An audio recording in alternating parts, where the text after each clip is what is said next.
They say that in ancient Rome, the feast was never just about food. It was a performance, a display of dominance, a theater of power and desire, where the tongue was not only a tool of taste, but of seduction, manipulation, and sometimes even betrayal. The patricians, Rome's elite, dined not to nourish but to indulge. They reclined on silk cushions in candlelit tricliniums, their togas barely holding together in the thick air of perfume, roasted meats, and anticipation. Wine flowed like water, spiced with saffron or honey, sometimes even with crushed pearls, not for flavor, but for the sheer audacity of wealth. But what truly turned heads were the delicacies whispered about, behind marble walls. Flamingo tongues, tender and pink, prized for their rarity. Dormice, stuffed with nuts and soaked in honey, served in tiny silver bowls. Jellyfish, marinated in vinegar, served alongside sows' wombs. And peacock brains, yes, peacock brains, presented as symbols of divine intellect, consumed with solemn laughter by men who believed themselves gods. Yet beyond the exotic meats and theatrical vomiting between courses, there were darker whispers. Of emperors who demanded human flesh, not in public, never officially, but in secret circles where pleasure and power fused in monstrous ways. One such tale, passed down in scandalous scrolls, tells of a governor who served a mystery roast at a midnight banquet. When guests asked what it was, he simply smiled. A traitor's tongue tastes sweeter when slow roasted.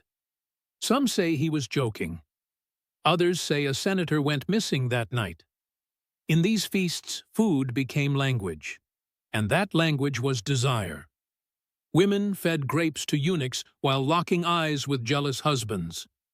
Slaves were trained not just to serve, but to arouse. A wrong look across the table could lead to a duel or an orgy. But for all its extravagance, there was one rule in Rome's elite dining: never show disgust.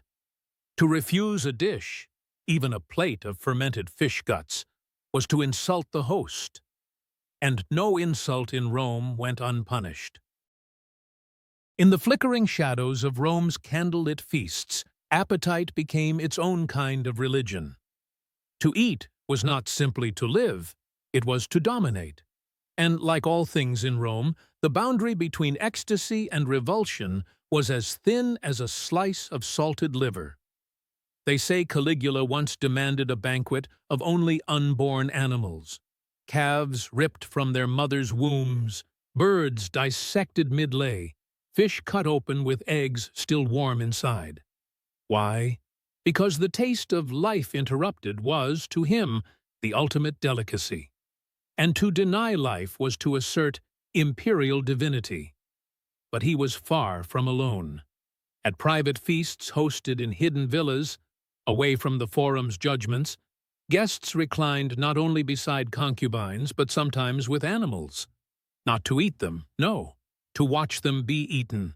Exotic beasts, tigers, apes, even crocodiles, imported from Africa, prepared by chefs whose talents were whispered in hushed tones, roasted camel hump, elephant trunk in date sauce, and monkey brains served in onyx goblets. All of it eaten with bare fingers, licked clean by slaves. One satirist of the time wrote, "They dined with silver forks, but lusted with iron tongues." He was later poisoned, perhaps for his words, perhaps for knowing too much. Yet it was not just the rich who tasted the grotesque. Superstition ran deep through Roman kitchens. Women believed owl broth cured infertility, though it often brought hallucinations. Men swore on fried wolf testicles for virility. And let us not forget the tangena nut, a deadly poison used in trials of guilt. The guilty vomited, the innocent bled to death. And still, some believed it could cleanse the soul if prepared properly, with figs and honey. But It wasn't always about meat. There was one dessert, forbidden in temples, allowed only in the houses of the wicked, made from dried blood, goat milk, and crushed poppy. It induced visions, moaning, and madness.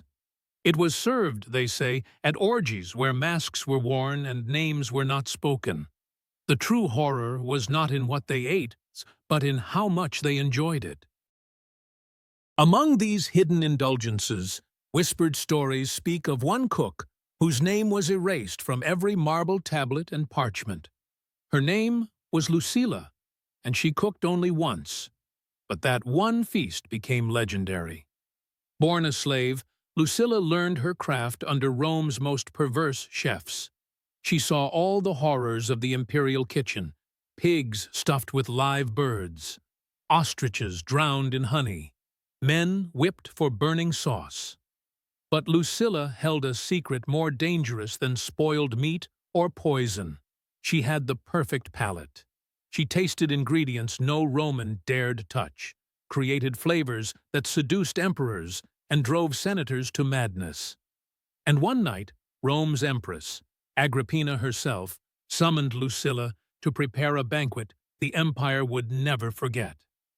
The empress whispered her request, a feast so shocking it would silence even the most decadent senators. Lucilla, terrified but intrigued, obeyed. She selected ingredients the gods themselves would shun: tongues cut from condemned prisoners, cooked slowly in spices from Persia, a cake baked with the ground bones of a traitor, dusted with gold and saffron, wine blended with drops of snake venom, bringing delirium and pleasure in equal measure. At midnight, Agrippina's guests arrived, senators and noblewomen in masks of gold. They laughed nervously as Lucilla served dishes forbidden by human decency, but so artfully made that no one refused.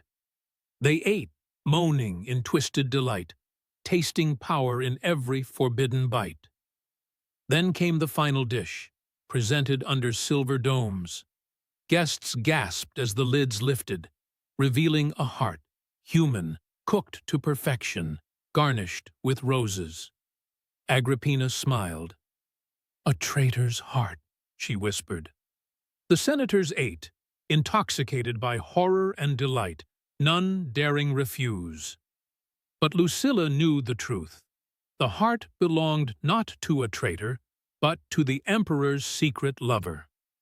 Agrippina's eyes gleamed as her guests unknowingly consumed evidence of treason. Lucilla watched from the shadows, her revenge complete. By morning, those who attended vanished silently into history. The cook Lucilla was never seen again. Her recipes banned, her name cursed. Yet whispers of that feast lingered, warning Rome's nobility. In their hunger for the forbidden, they had devoured their own humanity. After the infamous feast, whispers spread through Rome's marble halls like wildfire. Agrippina's banquet had crossed lines not even the empire's worst tyrants dared approach. Yet, rather than silence curiosity, it inflamed the Roman appetite further. The elite, hungry not just for rare delicacies, but for the thrill of transgression, sought even darker, more dangerous pleasures. Wealthy patricians began hosting feasts cloaked in secrecy. Invitations were whispered, menus written in code, kitchens hidden beneath temples and bathhouses. At these shadowy banquets, morality crumbled like stale bread. There were dishes rumored to grant visions of the underworld, mushrooms from distant Persia, cooked in blood of black oxen and seasoned with moonlit herbs. Noblemen and women feasted till dawn, hallucinating visions of gods and demons, pleasures and terrors intertwined. The appetite for the forbidden became insatiable. Soon, Rome's darkest gourmets turned to recipes of desperation, animal brains marinated in opium, gladiators' sweat mixed into wine, even organs harvested in arenas after combat. Pleasure blurred dangerously with pain, and still, Rome ate. Yet amid this madness emerged a darker legend, the story of Marcus Atilius, a senator renowned for his lavish, perverse tastes. Marcus believed himself cursed. No dish satisfied him. Every meal was dull, every flavor meaningless. He yearned for the ultimate sensation, to taste fear itself. Marcus began dining alone, testing dishes of increasing grotesqueness, live eels, blood puddings, snakes cooked in vinegar. Nothing stirred him.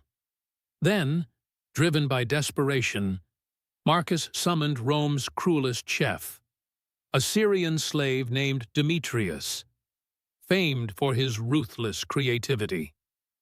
"Make me feel alive again," Marcus demanded. Demetrius agreed, smiling coldly.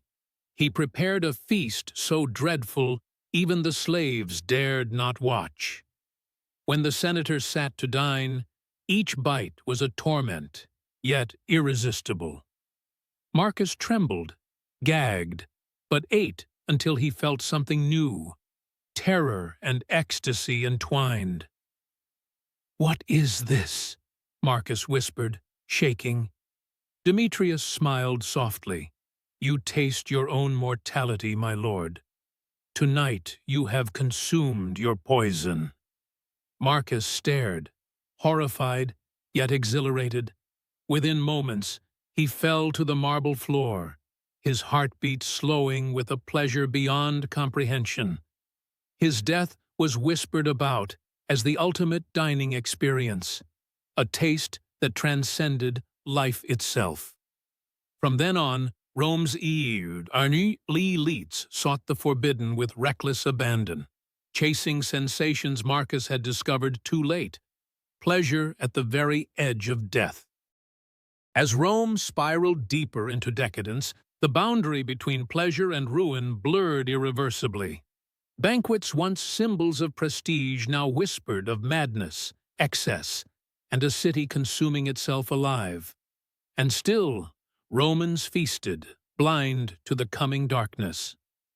But every empire has its limit. The gods themselves, it seemed, grew tired of Rome's endless appetite. One summer evening, at an extravagant feast in the villa of Senator Lucius Varro, guests reclined beneath frescoes of Bacchus and Venus. Tables overflowed with delicacies more disturbing than ever. Swan hearts soaked in poppy milk, roasted bear paws glazed in honey and venom, cakes baked from the ashes of conquered cities.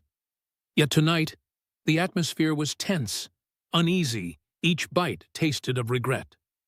As senators forced laughter, slaves whispered warnings, and a storm brewed silently outside.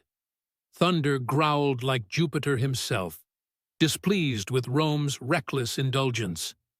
Yet the guests ignored the signs, drowning fears in wine thickened with spices and crushed pearls. Then came the main dish, unveiled with flourish, a magnificent roast, golden and glistening.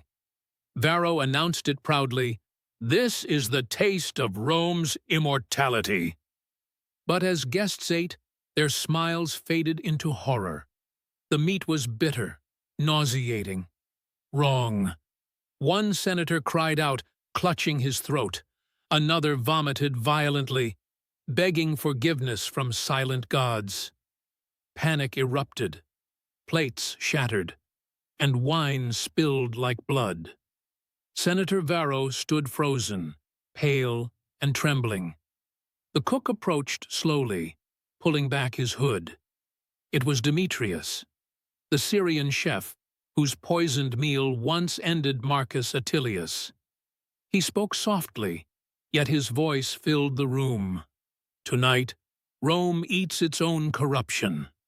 The flesh you consume is the flesh of the empire itself. Rotten, poisoned by greed and excess. Guests collapsed in terror, some sobbing, others cursing their foolish desires. Outside, lightning struck temples and palaces alike, as though the gods themselves cleansed Rome by fire. Legend says Varro vanished that night, never to be seen again. Rome's appetite had finally brought its own destruction. Banquets ceased. Feasts fell silent. Appetite turned bitter. Centuries later, beneath Rome's ruined temples and abandoned villas, archaeologists would find traces of these feasts, bones and broken plates, remnants of an empire consumed by its hunger, a warning carved in stone and blood. Beware the hunger of empires, for in their feasts lies their doom.